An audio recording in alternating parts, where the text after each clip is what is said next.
एक जंगल में टुनटुनी और पिंकी नाम की दो बहनें रहती थी। वो दोनों कड़कनाथ सेठ के घर पर नौकरानी का काम करती थी। उनके माता पिता ने मरने से पहले कड़कनाथ से बहुत सारा कर्ज ले रखा था। दोनों बहनें उसी कर्ज की भरपाई कर रही थी। इसी तरह एक दिन दोनों बहनें खेत में काम कर रही थी। तभी वहाँ से जंगल में रहने वाला हरिया तोता जा रहा था। वो उन्हें देखकर रुक जाता है। तुम्हारे खेत में ढेर सारे टमाटर लगे हैं, क्या मुझे टमाटर खाने के लिए दे सकती हो? नहीं नहीं, हम दोनों तुम्हें एक भी टमाटर नहीं दे सकते, क्योंकि हमारे मालिक बहुत ही जालिम है। अगर उसे इस बारे में पता चल गया तो वो मार मार कर हम दोनों की खाल खींच लेगा। लगता है तुम दोनों का मालिक तुम दोनों पर बहुत अत्याचार करता है। अरे लेकिन ये तो गलत बात है। इस तरह तो तुम दोनों की जिंदगी पूरी तरह बर्बाद हो जाएगी। देखो, मेरे पास एक उपाय है। तुम दोनों पढ़ना लिखना शुरू कर दो। पढ़ाई लिखाई करने के बाद तुम दोनों की जिंदगी बदल जाएगी। मैं तुम दोनों को पढ़ाया करूँगा। उस तोते की बात सुनकर दोनों बहनें बहुत खुश होती है। फिर उस दिन के बाद से वो हरिया तोता से पढ़ना शुरू कर देती है। देखते ही देखते कुछ महीने बीत जाते हैं। फिर एक शाम दोनों बहनें अपने घोंसले में पढ़ाई कर रही थी। तभी कड़कनाथ सेठ वहाँ आता है। अरे ये क्या, तुम दोनों पढ़ाई कर रहे हो? आखिर तुम्हारे पास इतनी किताबें आई कहाँ से? टुनटुनी और पिंकी उसको सारी बात बता देती है। अच्छा, तो पढ़ाई लिखाई करके तुम दोनों हमारी गुलामी से आजाद होना चाहती हो, लेकिन मैं ऐसा होने नहीं दूंगा। फिर वो टुनटुनी से किताब छीन कर उसमें आग लगा देता है और उन दोनों को खूब मारता है। अब वो दोनों कभी दोबारा पढ़ाई नहीं करती। ऐसे ही काफी दिन गुजर जाते हैं। ये लो, ये पैसे जाकर शहर के बैंक में जमा करके आओ। लेकिन पिंकी मेरे पास गिरवी रहेगी। टुनटुनी तुम अकेली जाओगी, क्योंकि तुम्हारा कोई भरोसा नहीं। कहीं मेरे पैसे लेकर रफू चक्कर हो जाओ। टुनटुनी पैसे जमा करने बैंक चली जाती है, लेकिन रास्ते में एक चोर उस पर हमला कर देता है और उससे पैसे छीनकर वहाँ से भाग जाता है। बेचारे टुनटुनी घर आती है और कड़कनाथ सेठ को सारी बात बताती है।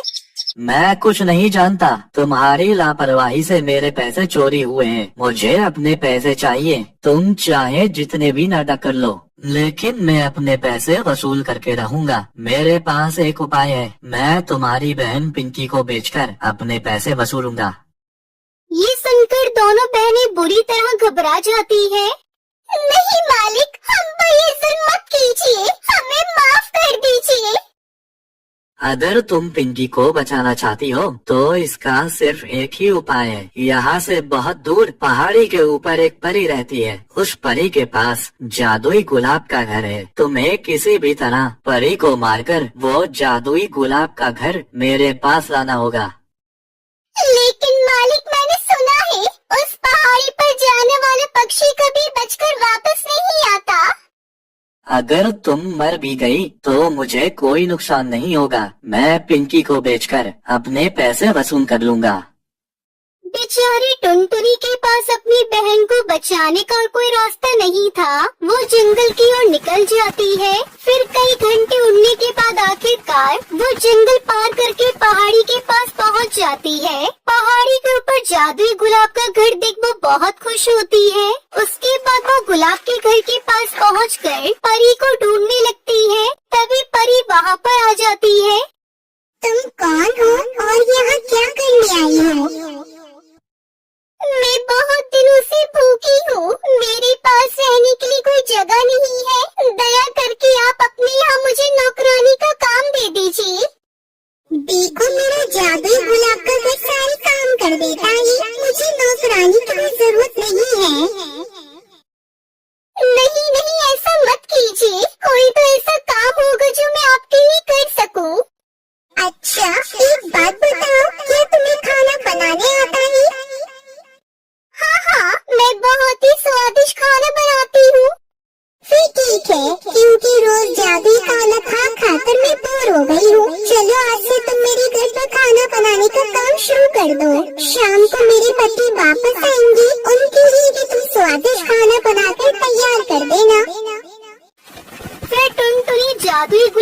घर के अंदर बनी रसोई में जाकर खाना बनाना शुरू कर देती है। वो चुपके से खाने में जहर मिला देती है। फिर खाना बनाने के बाद परी के सामने खाना रख देती है।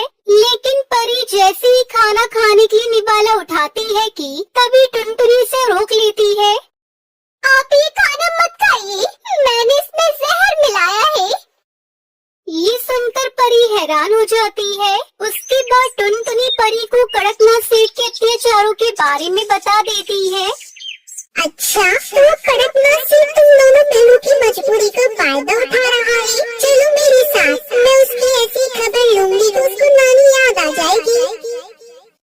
उसके बाद परी टुनटुनी के साथ जादुई गुलाब के घर के अंदर उड़ती हुई कड़कनाथ सेठ के घर के पास पहुंचती है। अरे वाह, ये टुनटुनी चिड़िया तो जादुई गुलाब का घर ले आई। मुझे तो अपनी आंखों पर यकीन ही नहीं हो रहा। लेकिन तभी जादुई गुलाब के घर की खिड़कियों से ढेर सारे कांटे वाले गुलाब के फूल कड़कनाथ सेठ के ऊपर गिरने लगते हैं। या, अरे अरे ये मेरे साथ क्या हो रहा है? कोई बचाओ मुझे, कोई बचाओ। फिर जादुई गुलाब के घर के अंदर से पत्थर कड़कनाथ सेठ के ऊपर गिरने लगते हैं, जिससे उसकी एक आंख फूट जाती है। हाय मर गया रे, मेरी एक आंख फूट गई। मुझे बहुत दर्द हो रहा है, कोई मेरी मदद करो। तुमने इन बहनों पर जो अत्याचार किए थे, मैंने उसका बदला लिया है। चलो तुम हमेशा के इस गाँव को छोड़कर भाग जाओ और दोबारा यहाँ दिखाई मत देना। कड़कनाथ सेठ डर के मारे वहाँ से भाग जाता है। फिर परी टुनटुनी और पिंकी को जादुई गुलाब का घर देती है। टुनटुनी, पिंकी, अब तुम दोनों बहन इस जादुई गुलाब के घर में रहना। इस जादुई गुलाब घर में कभी कोई परेशानी नहीं होगी तुम्हें, और ये जादुई गुलाब का घर तुम्हें हर एक परेशानी से बचाएगा। आपका बहुत बहुत शुक्रिया परी, आपने हमारी सारी परेशानी दूर कर दी। फिर टुनटुनी और पिंकी चिड़िया खुशी खुशी उस जादुई गुलाब के घर में रहने लगती। ऐसी ही कहानियाँ देखने के लिए हमारे चैनल को सब्सक्राइब करें और लाल बटन प्रेस करना ना भूलें।